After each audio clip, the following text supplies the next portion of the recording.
दीप नारायण सिंह जी। राधा राधा। राधे राधे महाराज जी, चरण स्पर्श। महाराज जी, मैं हाल में ही भारतीय वायुसेना से सेवानिवृत्त हुआ हूँ। मेरे वृद्ध माता पिताजी गांव में रहते हैं और मैं अभी बेंगलोर में रहता हूँ। मेरे माता पिताजी चाहते हैं कि मैं अब गांव में ही उनके पास रहूं, उनकी सेवा करूं। गुरुजी, मेरी भी यही इच्छा है, परंतु अपने बच्चों की शिक्षा के बारे में सोचता हूँ तो धर्म संकट में पड़ जाता हूँ। मेरे माता पिता या किसी तो भी आप हालत में। उनको बंगलौर बुलाइए, तो आप फिर आपका अब विशेष कर्तव्य है माता पिता को सेवा देना और उनको दुलार देना, पैसा देना नहीं। जैसे बच्चे हैं ना, अनाथालय में पैसा जमा कर दो माता पिता का। अगर तुम्हें अनाथालय में वो पालते तो तुम्हें कैसा लगता? उन्होंने अपनी गोद में शौच तुम्हारी करवाई, लघुशंका करवाई, इतना बड़ा किया है। अब अवस्था आ गई उनकी हो कि आगे चलकर उनको शौच करवाना पड़ेगा आपको। तो आपका प्यार और दुलार उनको सुख देगा, ना कि व्यवस्थाएं कि भाई हम माता पिता को 10,000 अपनी पेमेंट से भेजते रहेंगे। ऐसा नहीं। जरूरत है तुम्हारी, उनको पैसा उतना न मिले, कोई उनको परेशानी नहीं। जरूरत है सानिध्य की, जरूरत है प्यार दुलार की। और ऐसा नहीं है कि अब गांव में भी अच्छे विद्यालय आसपास होते हैं कि शहर में ही पढ़ाई ठीक होती, गांव में नहीं होती, ऐसा भी नहीं। और दूसरी बात है, बुद्धि का प्रकाश केवल लौकिक विद्या के पढ़ने से ही नहीं होता है। आशीष और अध्यात्म से भी उसका बहुत दिव्य प्रकाश होता है। हम लोग कक्षा 9 पढ़े हैं गांव के स्कूल से, 9, जिसमें 5 तक तो केवल ककारा मात्राएं ही याद कराई जाती थी। अब तो 1-2 के बच्चे अंग्रेजी पढ़ते हैं, 6वीं क्लास में ABCD सिखाई जाती थी। 9 तक पढ़े हुए हैं। बुद्धि का विकास और प्रकाश प्रभु का आश्रय लेकर नाम जप करते हुए अगर पढ़ाई की जाए तो बहुत दिव्यता आ जाएगी। तो हमें तो नहीं लगता कि गांव में ऐसी पढ़ाई नहीं होगी जैसी शहरों में होगी। हाँ, ये है कि परिवार न राजी हो, बात तुम्हारा अलग है। लेकिन अब इस समय राजी नाराजगी की बात नहीं, इस समय उनको तुम्हारे सानिध्य की जरूरत है, माता पिता के सानिध्य की जरूरत है। और उनका आशीष भगवद आशीष है। अगर उनका आशीष हो गया तो नहीं, बहुत पढ़े लिखे इंजीनियरिंग किए भी ऐसे ही घूम रहे हैं। ऐसा थोड़ी कोई बहुत रुपया कमा रहे हैं या बहुत ऐसे नहीं, पढ़े लिखे भी और आशीष है ना, तो वो सर्व सुख प्रदान कर देता है। तो हमारी तो राय यही है। अभी कल ही परसों सत्संग में आया था कि पृथ्वी से महान कौन, यक्ष ने पूछा। तो युधिष्ठिर जी ने कहा माँ। और आकाश से बड़ा कौन? उनका पिता। मतलब पृथ्वी से भी महान और आकाश से भी बड़ा माता पिता का पद रखा गया है। अगर उनको हम अवसर में, जब तक वो अपना कर्तव्य, तो देखो आज आप खुद कह रहे हैं कि आप एक अच्छे सरकारी सेवक रहे और रिटायर हो गए, उनके कर्तव्य में कोई कमी नहीं रही। आपने भी प्रयास किया। अब आपके कर्तव्य का समय आ रहा है। वो आपको कह दें कि नहीं कोई बात, दूर रहो, तो भी नहीं।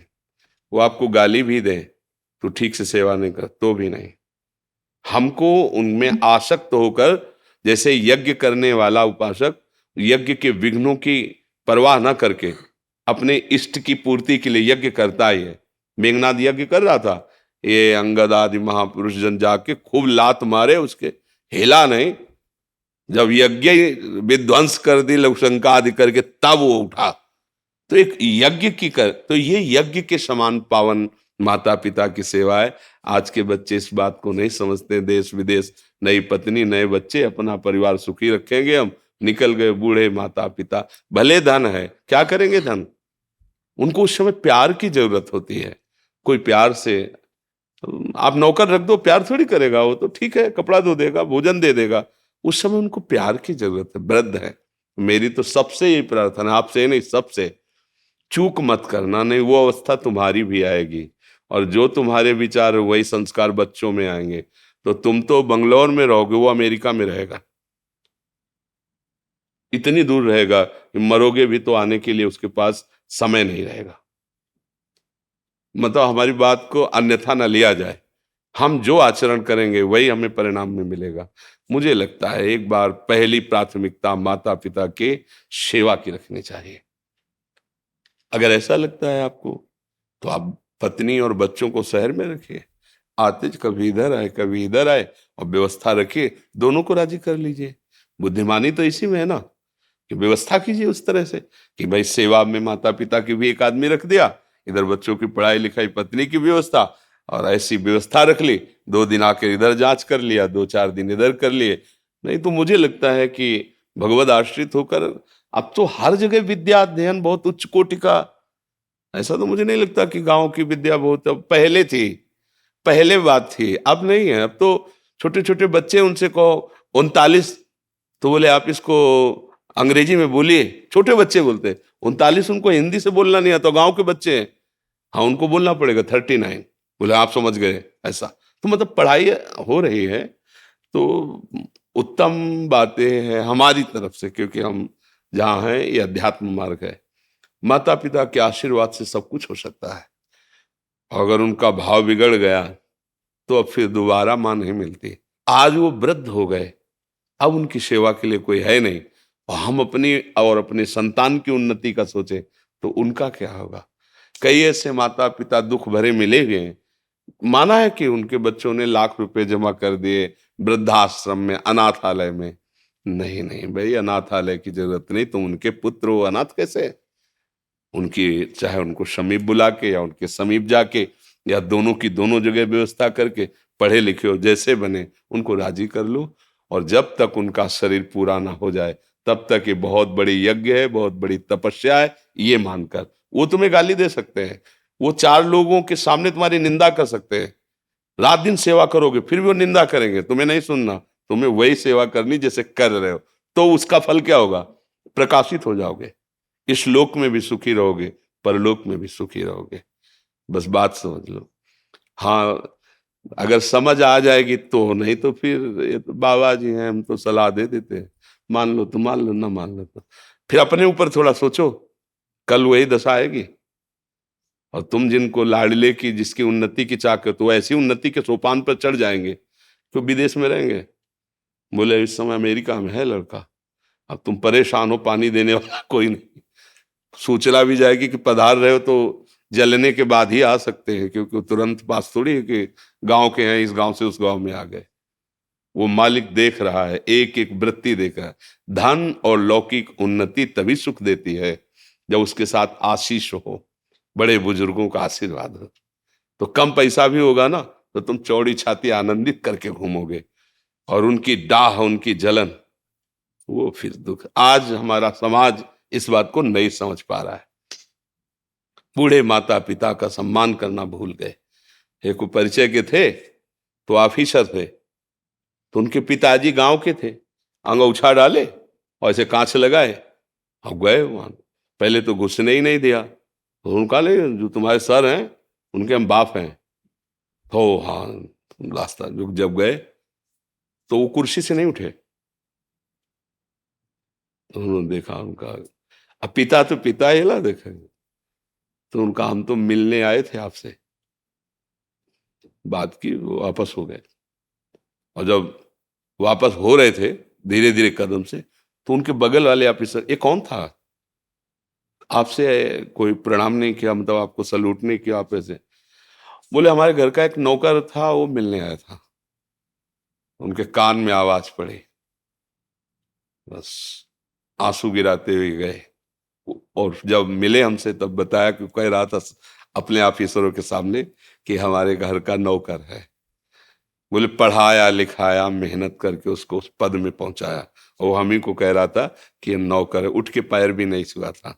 उनका कल्याण की तो बात जाने दो, कभी शांति और चैन से सो नहीं पाएगा, क्योंकि औरों का साप चाहे विलंब से लगे, जिसने पाला है वो माता पिता, नौकर अरे उठ के छूते तो उनका हृदय भारी हो जाता है कि पढ़ाया लिखा है ना, देखो मेरा लड़का सभा में अफसरों के सामने पैर छू रहा। ये तो एक काशी भेजा बेटे को पढ़ाने के लिए, थोड़ा मेहनत करके, किसानी से, ब्राह्मण परिवार का था, विद्वान बने हमारा पुत्र। अच्छा, और 10 वर्ष यहां से पैसे भेजते, 10 वर्ष बाद आए तो पिता तो किसान आदमी, अब उनको पंडितों के बीच में पिता ने जो बहुत सूक्ष्मता से देखा, ऐसे जैसे देखो प्रणाम की एक मुद्रा, पेट में हाथ लगाया ना वैसे, देखा प्रणाम कर पेट को, पेट ने चरण में हाथ लगाया जाते, नहीं देखा है ऐसे तो ऐसे ही वो समझ गया। तो उनका बेटा पढ़े है, बोले हाँ पढ़े है। बोले लेकिन पढ़ाई का जो फल है वो तो दिखाई नहीं दे रहा मुझे। विद्या विनयम ददाति, विद्वान पुरुष विनम्र होता है, विद्या नम्रता प्रदान करती है। तुम्हारे अंदर अभी वो विद्या नहीं है जिसको पढ़ाने के लिए भेजा था, वो विद्या तुम्हारे अंदर नहीं। तो उनका आप जांच लीजिए, आप हमसे जो प्रश्न चाहे वो प्रश्न कर सकते हैं, जैसा चाहे आप हम। बोले अपने गुरुजी से पूछना जाकर के, एक बार काशी जाओ पैसा हम फिर देते हैं, कि पिताजी ने कहा है कि तुम्हें वो विद्या प्राप्त नहीं जिस विद्या के लिए हमने काशी भेजा था। आज हम लोग बहुत पढ़े लिखे ग्रेजुएट हो रहे हैं, लेकिन वो विद्या धूर्तता ला रही है। नहीं दे, कठोर शब्दों से माता पिता को उत्तर दे देना, तुम क्या जानो पुराने जमाने के, हमारी आधुनिकता की नई समाज ऐसा, जो प्रातः काल उठ के रघुनाथा, मात पिता गुरु नावई माता, जो स्वयं भगवान है वो अपने माता। और आज हम ग्रेजुएट हो रहे हैं, उनके चरण छूने में सब चाहते हैं, अगर वो बीमार हो जाएंगे तो उनकी सोच फेंकने में सब चाहेंगे, और उन्होंने वर्षों हमें गोद में लगाया है लघु शंका की। मुझे लगता है ये पढ़ाई लिखाई संपत्ति ये चैन नहीं दे पाएगी अगर बुजुर्गों की छाती जली और उनको लगा कि, तो मेरी प्रार्थना सबसे, आपको ही निमित्त बनाकर उपदेश दे रहे हैं सबको, कि भाई मेरी बात मान लेना, जीवन भर पछतावे से मुक्त नहीं हो पाओगे अगर अपने माता पिता को इस स्थिति में छोड़ दिया। तो इसका तुम कुछ भी बन जाओ, जलोगे, रात दिन जलोगे, देख लेना, हमारे वचन याद कर लेना। और अगर वो ऐसे करके ऐसे कर देला तो नमक रोटी भी खाओगे, मस्त घूमोगे, कोई बाल बांका नहीं। माता पिता भगवान का स्वरूप होते, वो दुलार कर दे, आशीर्वाद दे देना कि हमारा बच्चा बहुत हमारी सेवा हो गया, वो भगवान बैठा अंदर देख रहा है, भगवान की प्राप्ति भी इसी से हो जाएगी, भगवान की भी प्राप्ति हो जाएगी। विट्ठल भगवान इस बात का प्रमाण है। मुंडरीक जी अपने माता पिता की सेवा करते थे, भगवान का स्वयं आकर भगवान कहा कि हमारा साक्षात्कार कर लो, मैं भगवान हूं। आज भी बैठे हैं जो विट्ठल भगवान है, ऐसा